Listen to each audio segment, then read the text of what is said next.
A very good morning to everyone. Reverend Father Principal, esteemed teachers, and my dear friends. Today we are gathered here to commemorate the birth anniversary of Mahatma Gandhi, the father of our nation, and Lal Bahadur Shastri, the former Prime Minister of India. While Gandhiji showed us the path of non-violence, Shastriji emphasized the strength and importance of soldiers and farmers. So now, here are our teachers to lead us into a devotional song.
A reading from Bible, Matthew chapter 5, मती उसका 5वां अध्याय।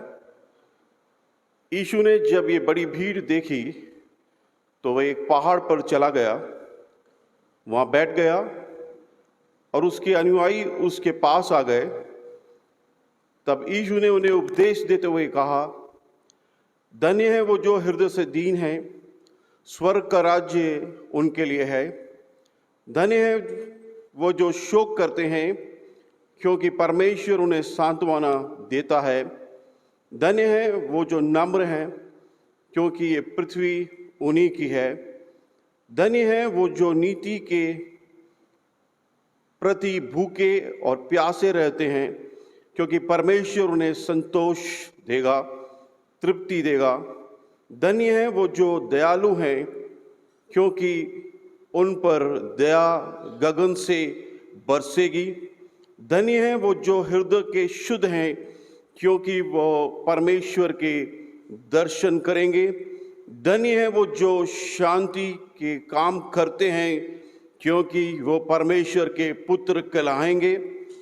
धन्य है वो जो नीति के हित में यातनाएं भोगते हैं, स्वर्ग का राज्य उनके लिए ही है। और तुम भी धन्य हो, क्योंकि जब लोग तुम्हारा अपमान करें, तुम्हें यातना दे।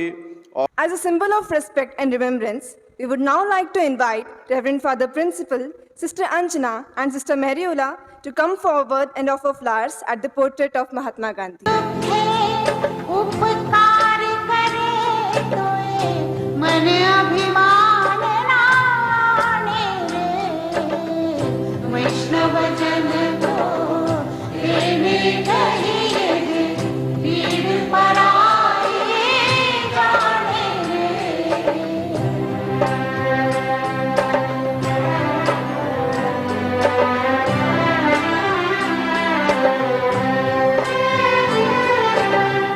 सकल रोग मा सहुने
अपनों को तो इस दुनिया में सब प्यार करते हैं,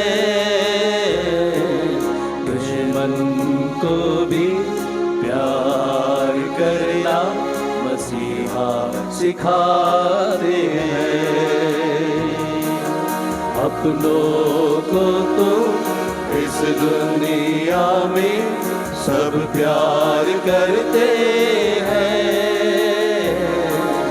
दुश्मन को भी प्यार करना मसीहा सिखाते हैं।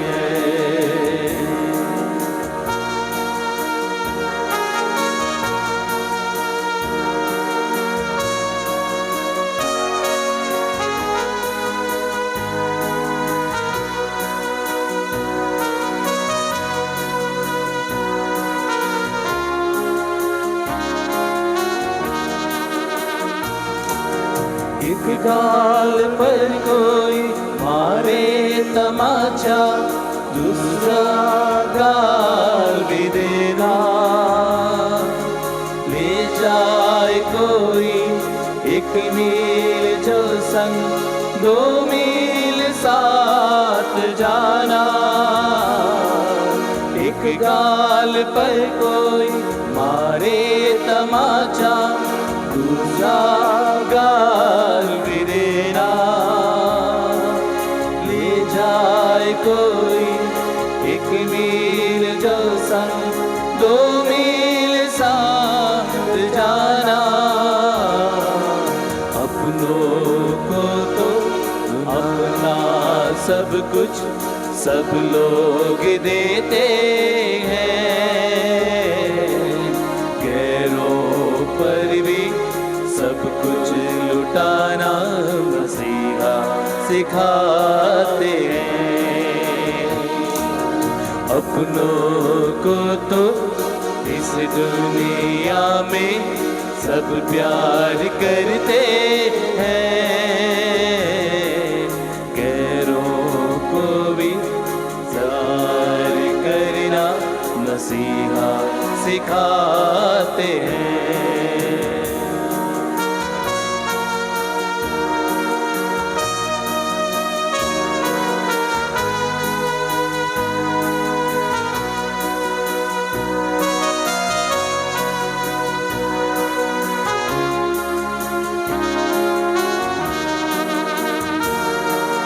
जो दे तुमको काटे उसका दामन फूलों से भर दो। प्रभु ने तुमको माफ किया है, तुम भी सबको माफ कर दो। जो दे तुमको काटे उसका दामन फूलों से भर दो। प्रभु ने तुमको माफ किया है, तुम भी सबको माफ कर दो। अपनों को तो गुनाह की माफी सब लोग देते हैं, गैरों को भी माफ करना मसीहा सिखाते हैं। अपनों को तो इस दुनिया में सब प्यार करते हैं, दुश्मन को भी प्यार करना मसीहा सिखाते हैं, मसीहा सिखाते हैं, मसीहा सिखाते हैं।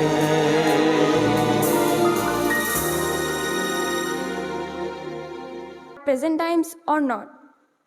Firstly, ahimsa. Mahatma Gandhi's principle of non-violence is very relevant as the world faces terrorism and other forms of violence. India at present faces a threat from Chinese expansionist policies, but it is Gandhi's philosophy that is helping India not to wage in any China war. In the West, India constantly is facing the belligerent attitude of Pakistan, but the ahimsa policy of the country holds its respect in international forums. Still, after 74 years of independence, Gandhi's ahimsa policy holds ground. Secondly, Satyagraha. Gandhiji called the general method of non-violence action as Satyagraha. Gandhiji has shown us how to solve problems and conflicts from the micro to macro level and has proved to be an effective remedy. The farmers protesting against the farm law have also resorted to non-violence at present to reveal their interest in the law passed by the government. Thirdly, Swaraj. According to Mahatma Gandhi, real Swaraj will come not by the acquisition of authority by a few, but by the acquisition of the capacity by all to resist the authority when it is abused. Swadeshi. During the COVID times, when India was witnessing a severe economic crisis, Prime Minister Narendra Modi called Atmanirbhar Bharat, the second version of Swadeshi. This Swadeshi forms aims to make the country self-reliant. In order to free country from the shackles of hunger, unemployment, poverty, Swadeshi is the best path to unshackle these. His another policy of communal harmony. Gandhi always made an effort for Hindu-Muslim unity. At the present time, this ideology is equally significant. If Hindu and Muslims are united, the country can reach the heights of becoming a world power. In conclusion, Gandhi's thought was an inspiration for society. Ultimately, all ideas and thoughts of the Mahatma were reached by him via lifelong experimentation with truths, which make Gandhian thoughts more significant in the present era. In order to become a superpower, India should pay homage to Gandhian ideology and walk in the assigned path. Thank you for paying your kind attention. Jai Hind, Jai Bharat. संघर्ष अगर तो हिंसा क्यों, खून का प्यासा इंसान क्यों, हर चीज का एक तरीका है जो बापू से हमने सीखा है। क्रांति की अलग जगा दी थी, सोच वो गांधीवादी थी। उन्होंने कहा करो अत्याचार, थक जाओगे आखिरकार, जुल्मों को सहते जाएंगे पर हम ना हाथ उठाएंगे।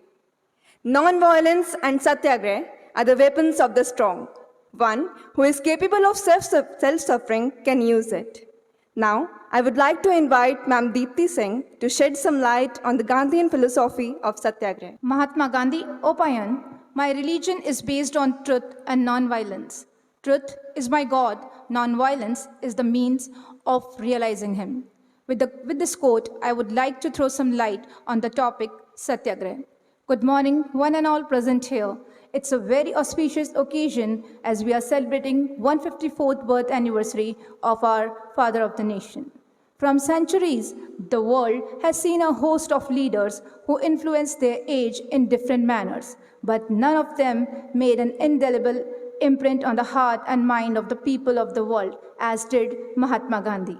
He was an indomitable paragon of truth and non-violence, observed the solution of every conflict in his pursuit of Satyagraha, that is, a war without violence or conquest of violence. His Satyagraha is a comprehensive term which consists of Sat, that is truth, and Agraha, that is firmness, which means firmly establish the power of truth. Now, the question arises that why did Gandhiji evolve Satyagraha instead of any other means to liberate India from British slavery? It is so perhaps because he worked out that untruth practiced with violence is the root cause of every conflict. As he says in autobiography, this ahimsa is the basis of search for truth. I am realizing every day that the search is vain unless it is founded on ahimsa as the basis. According to Gandhiji, Satyagraha was a unique weapon to fight injustice. The idea of Satyagraha highlighted the power of truth and the need to search for the truth. The main objective of Satyagraha was to eradicate the evil or to reform the opponent. In the present socio-economic political system and fast-paced life, there is a dire necessity to wean the individual away from the influence of wealth, luxuries, and power. To conclude, I would like to say there is no God higher than truth, and Satyagraha teaches us the art of living as well as dying. Thank you very much. Thank you, ma'am. पोस्टरों पर बापू की photo, लाल किले पर तिरंगा, सड़कों पर भारत माता की जय और स्कूलों में विंध्य हिमाचल यमुना गंगा। क्या सिर्फ इतनी आज़ादी काफ़ी है? क्या सिर्फ इतनी आज़ादी के लिए उन मतवालों ने अंग्रेज़ों को आंख दिखाई थी? या सिर्फ नोट पर छपने के लिए बापू ने सीने पर गोली खाई थी? To further immerse ourselves in the spirit of the day, we invite Khanak Gupta of class 11th Commerce to grace us with a poem recitation dedicated to Gandhi ji. सुप्रभात आदरणीय प्रधानाचार्य महोदय, अध्यापकगण व मेरे प्रिय सहपाठियों। मैं खनक गुप्ता कक्षा 11वीं वाणिज्य की छात्रा आज गांधी जयंती के पावन अवसर पर एक कविता प्रस्तुत करने जा रही हूँ। भारत माता अंधियारे की काली चादर में लिपटी थी, पराधीनता की बेड़ी उनके पैरों से चिपटी थी, था हृदय दग्ध धूं धूं करके उसमें ज्वालाएं उठती थी। भारत माँ के पवित्र तन पर गोरों की फौजें पलती थी। गुजरात राज्य का एक शहर है जिसका नाम पोरबंदर, उस घर में उनका जन्म हुआ, चमन हमारा धन्य हुआ। दुबला पतला छोटा मोहन पढ़ लिख कर वीर जवान बना, था सत्य अहिंसा देश प्रेम, था सत्य अहिंसा देश प्रेम उसकी रग रग में भिदा सना। उसके एक एक आवाहन पर 100-100 जन दौड़ आते थे, सत्य अहिंसा 2 शब्दों के अद्भुत अस्त्र उठाते थे। गोरों की काली करतूतें, जलिया वाले बागों का गम, रह लिए गुलाम बहुत दिन तक, अब नहीं गुलाम रहेंगे हम। जुल्हे निल्हे खेती हर तक गांधी के पीछे आए थे, डांडी समुद्र तट पर आकर सब अपना नमक बनाए थे। भारत छोड़ो हर ओर यही स्वर उठता था। भारत के कोने कोने से वह मौन सत्य का आग्रह था, जिसमें हिंसा और रक्त नहीं मानवता के अधिकारों की थी बात शांति से कही गई। गोलों तोपों बंदूकों को चुप सीने पर सहते जाना, अपने सशस्त्र दुश्मन पर भी बढ़कर आघात नहीं करना। सच की ताकत के आगे थी गोरों की सत्ता कांप रही। हट गया ब्रिटिश ध्वज, अब फिर से आज़ाद तिरंगा लहराया। अत्याचारों का अंत हुआ, गांधी का भारत हर्षाया, गांधी का भारत हर्षाया। धन्यवाद। Thank you, Khanak. It was so moving and graceful. Now, I would like to request the Reverend Father to share a few words on this special occasion. As we celebrate today Gandhi Jayanti and Shastri Jayanti, we are all reminded of his great contribution towards our nation. It's a fitting day for us to remember him, and not only to remember him, but also to do what he did. Not only he preached, but he did. And that's what we are called for, to do what we think best for our nation. As we remember Gandhiji on his birthday, we remember his all activities which he did it through non-violence. And also we remember Lal Bahadur Shastri Ji, who stood for the farmers and laborers. It is they who have inculcated in us to be non-violently working together for the betterment of the society. So on behalf of the Pauline family Biawar, I wish all our parents, students and well-wishers, Gandhi Jayanti be a model and day for us to be always truthful, working for the betterment of the society. Thank you and God bless you.